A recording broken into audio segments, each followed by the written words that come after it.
Hello my dear, good morning, you are very fine. आज के इस क्लास में हम लोग बताने वाले हैं बहुपद का ये सीरीज चल रहा है जिसमें बहुत सारे लेक्चर आपको डिस्क्रिप्शन में उसका लिंक मिल जाएगा। इसमें क्या होगा कि बहुपद वाले चैप्टर में आज हम लोग जो बात करने वाले हैं ये आपका त्रिघात बहुपद के बारे में है और ये आपकी क्लास 10वीं का कंसेप्ट रहा है। और इस 10वीं के कंसेप्ट में ये चैप्टर नंबर कितना है, अलजेब्रा का ये चैप्टर नंबर आपका सेकेंड है, ठीक है। और इस अध्याय में हम लोग बात करेंगे त्रिघात बहुपद के बारे में। और त्रिघात बहुपद होते क्या है, देखिए, जिस बहुपद त्रि का मतलब 3 होता है, त्रि का मतलब 3, क्यूब का मतलब होता है 3, जिसका घात कहने का मतलब पावर, जिसका घात 3 हो उसको त्रिघात बहुपद कहते हैं। जैसे कि फॉर एग्जाम्पल आप कुछ उदाहरण को देखेंगे तो आप पाएंगे कि 3x² प्लस में 2x² प्लस में 5x माइनस में 7। यहाँ पर 7 जो हो गया आपका चर संख्या हो गया, x जो हो गया आपका चर संख्या हो गया। लेकिन आपको ध्यान देना क्या है, अचर संख्या पे नहीं बल्कि चर संख्या पे। आप देखेंगे कि चर संख्या का सबसे अधिकतम घात कितना है। यहाँ पर x का घात कुछ नहीं, 1 हाइट है, ठीक है। यहाँ पर x का घात कितना है, 2 है। यहाँ पर x का घात कितना है, 3 है। यहाँ पर तो घात अलग अलग प्रकार के हैं, 3 है, 2 है, 1 है। यहाँ पर भी 7 के बगल में नहीं है, कुछ भी घात है। देखिए यहाँ पर 7 की जगह 7, यहाँ पर लिख सकते हैं x पे पावर कितना 0, इसका भी घात कितना है, 0 है। क्योंकि किसी भी संख्या के पावर 0 होने का मतलब होता है 1 और 7 एक कितना फिर से मिल गया 7। मतलब 7 के यदि हम लोग x के फॉर्म में लिखेंगे तो 7x पर पावर कितना लिखेंगे, 0 लिखेंगे, ठीक है। इसके अलावा और कुछ नहीं लिख सकते।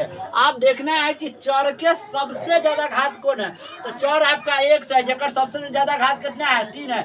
इसलिए इस प्रकार के बहुपद को हम लोग त्रिघात बहुपद कहते हैं। और याद रखिएगा बहुपद ना कभी 0 के बराबर नहीं होते हैं। जैसे कि आप इसको ना 0 के बराबर करिएगा ना तो यह त्रिघात समीकरण बन जाएगा। क्या बन जाएगा, त्रिघात समीकरण। इसलिए बहुपद को कभी 0 के बराबर नहीं किया जाता है। इसको आप लिख सकते हैं इतना इज इक्वल टू नॉट 0। इतना इज इक्वल टू में 0 हुआ तो सबसे ज्यादा चर का घात कितना है, 3 है। इसलिए त्रिघात और बहुपद और समीकरण में बस सिर्फ इतना का अंतर है। यदि बराबर में 0 हो गया तो वो आपका समीकरण होगा और बराबर में 0 नहीं हुआ तो वो आपका क्या हो जाएगा, बहुपद हो जाएगा। बहुपद समीकरण में फर्क पता चल गया। बहुपद तभी होगा जब ओकरा बराबर में 0 नहीं होगा। जैसे कि ये आपका बहुपद है, ये आपका चर का अधिकतम घात 3 है, इसलिए यह आपका त्रिघात बहुपद है क्योंकि बराबर में 0 नहीं है, नॉट इज इक्वल टू 0।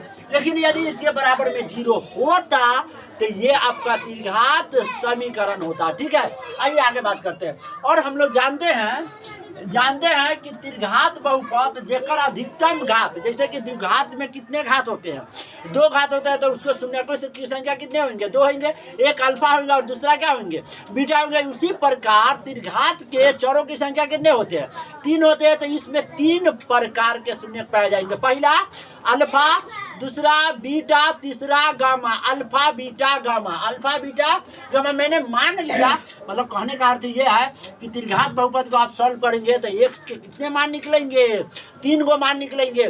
पहला मान का नाम रखना होगा अल्फा, दूसरा मान का नाम रखना होगा बीटा और तीसरा मान का नाम रखना होगा गामा। देखिए त्रिघात बहुपद के 3 शून्य, इसको हम लोग अल्फा पढ़ते हैं, इसको हम लोग बीटा पढ़ते हैं और इसको हम गामा पढ़ेंगे, ठीक है। तो alpha beta gamma, alpha beta gamma, ठीक है,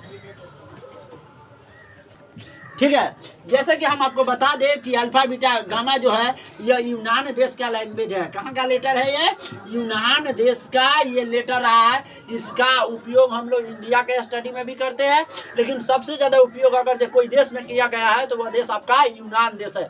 इसको हम लोग यूनानी भाषा के लैंग्वेज कहते हैं। अल्फा बीटा गामा कहाँ का लेटर है, यूनान देश का, ठीक है। इसी के साथ इसका कुछ फार्मूला होते हैं अपना। इसका प्यारा फार्मूला क्या होता है, इसमें 3 गो के एक साथ होगा। ये आपका गुना योग का फार्मूला। अगर आपसे कभी भी पूछा जाए कि त्रिघात बहुपद के योग ज्ञात करें तो योग जब ये पूछेगा, योग का मतलब क्या हुआ, जोड़ हुआ। ये फार्मूला आपको क्या चीज में रहेगा, जोड़ में। जैसे कि अल्फा जोड़ बीटा जोड़ गामा, अल्फा बीटा गामा, तो इसका फॉर्मूला हो गया माइनस बी बटा ए। तो सर अल्फा बीटा गामा तो समझ गए कि त्रिघात बहुपद को यदि हम सॉल्व करते हैं फर्स्ट इंटू लास्ट पे लगाते हैं तो एक्स का पहला मान अल्फा होगा, ये एक्स का दूसरा मान बीटा होगा और एक्स का तीसरा मान गामा होगा। लेकिन सर ये नहीं समझ में आता है कि बी का मान कहाँ से आएगा, ए का मान होगा। तो हम लोग जानते हैं कि त्रिघात बहुपद का जनरल रूप क्या होता है, त्रिघात बहुपद का व्यापक रूप क्या होता है, तो इसका रूप होता है ए एक्स क्यू प्लस में बी एक्स स्क्वायर प्लस में सी एक्स प्लस में डी। एक बात कहेंगे, याद रखिएगा नोट, कि एक्स क्यू के जो गुणांक होगा वो आपका ए का मान देगा, याद रखिएगा। और एक्स स्क्वायर का जो गुणांक होगा वो आपका बी का मान देगा, और एक्स का गुणांक जो होगा आपका सी का मान देगा, और लास्ट में जो अचर पद बचेगा वो आपका किसका मान देगा, डी का मान देगा। यदि एक क्वेश्चन में यदि हम आपको दे पहचानने के लिए कि ए बी सी का और डी का वैल्यू कौन होगा तो आप डायरेक्ट बता दीजिएगा। हम जैसे कि मान लीजिए कि इस क्वेश्चन में हम आपको पूछना चाहते हैं कि मेरे प्यारे बच्चे बताइए कि ए का मान कितना है, बी का मान कितना है, सी का मान कितना है और डी का मान, तो आप बोलेंगे सर एक्स क्यू के बगल में जो गुणांक है 5, ये आपका ए का मान हो गया। उसके बाद बताइएगा एक्स स्क्वायर के बगल में जो गुणांक बी है, तो एक्स स्क्वायर के बगल में जो -11 है ये आपका बी का मान हो जाएगा, और एक्स के बगल में जो गुणांक -12 है ये आपका सी का मान होगा, और अचर पद जो -d बचा हुआ है ये आपका डी का मान होगा। I hope you are understand, you know कि आप जानते हैं कि ए बी सी डी का वैल्यू कैसे निकाला जाता है। अब आते हैं नेक्स्ट फार्मूला में। यदि एक फार्मूला गुना के रूप में करके बनाना हो और फिर उसके बाद जोड़ना हो, फिर गुना के रूप में बनाना हो, फिर मतलब दो यूनानी लेटर के गुना करना है, फिर उसके बाद जोड़ना है, फिर 2 यूनानी अलग लेटर को गुना करना है, फिर उसके बाद जोड़ना। आइए दिखाते हैं। जैसे कि मान लीजिए फर्स्ट यूनानी लेटर अल्फा ले रहा है तो सेकेंड आप क्या ले रहा है, बीटा, तो अल्फा गुने क्या हो गया, बीटा। उसके बाद लास्ट वाला लेटर को शुरू में डालना है, बीटा है तो बीटा लेना है, फिर उसके बाद अल्फा नहीं लेना है, उसके बाद गामा लेना है, तो अल्फा आदि बीटा गुने क्या हो गया, गामा। उसी प्रकार फिर लास्ट में लेटर आपको गामा है तो गामा को लेना है, और फिर शुरू वाला किसको लेना है, अल्फा को लेना है। तो बन गया हमारा फार्मूला अल्फा गुने बीटा प्लस बीटा गुने गामा प्लस गामा गुने अल्फा का फार्मूला होता है सी बटा ए। और आप ऐसे द्विघात बहुपद का फार्मूला तो जानते होंगे कि अल्फा गुने बीटा बराबर होता है सी बटा ए, अल्फा गुने बीटा बराबर सी बटा ए, और अल्फा जोड़ बीटा बराबर होता है माइनस बी बटा ए। ये वो हमारा फार्मूला बढ़ गया है। ये फार्मूला क्या बढ़ गया है, आइए देखते हैं। अल्फा यदि तीनों यूनानी लेटर त्रिघात के लिए यदि गुणनफल का फार्मूला यदि आपसे कभी भी पूछा जाए, ये गुणनफल का फार्मूला हो गया, समझे कि नहीं समझे। तो अल्फा गुने बीटा गुने गामा, इसका फार्मूला हो गया माइनस डी बटा ए। आपको ए का वैल्यू उठा के रख देना है और आपको माइनस रखना है, और उसके बाद डी का वैल्यू उठा करके रख देना है, ठीक है।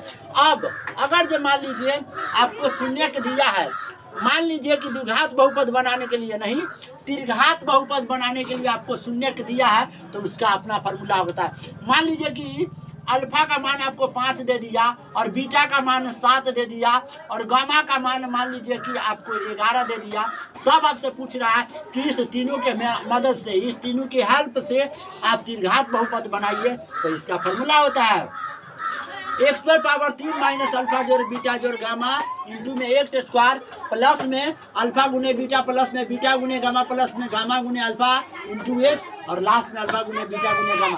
क्या करिएगा, कुछ नहीं करिएगा, एक्स क्यू के जगह एक्स क्यू रखिएगा माइनस पहला वैल्यू जो होगा अल्फा बीटा गामा का होगा, पहला वैल्यू किसका होगा, अल्फा बीटा गामा का। देने का तरीका थोड़ा गलत हो गया, ये आपका पहला जो मान होगा ये अल्फा बीटा गामा का होगा, दूसरा जो होगा अल्फा गुने बीटा गुने गामा गुने डेल्टा का होगा, और तीसरा जो होगा वो आपका हो जाएगा अल्फा गुने बीटा गुने गामा।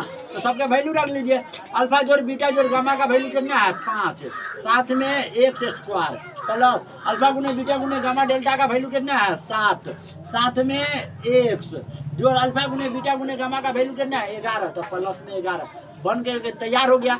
इसका अधिकतम घात आपको कितना देखने को मिल रहा है, 4 संख्या का 3, इसलिए आपका त्रिघात बहुपद। यदि आपको शून्य देले रहेगा और त्रिघात बहुपद बनाने के लिए बोलेगा तो यही फार्मूला लगेगा। बाकी for the rest all the best.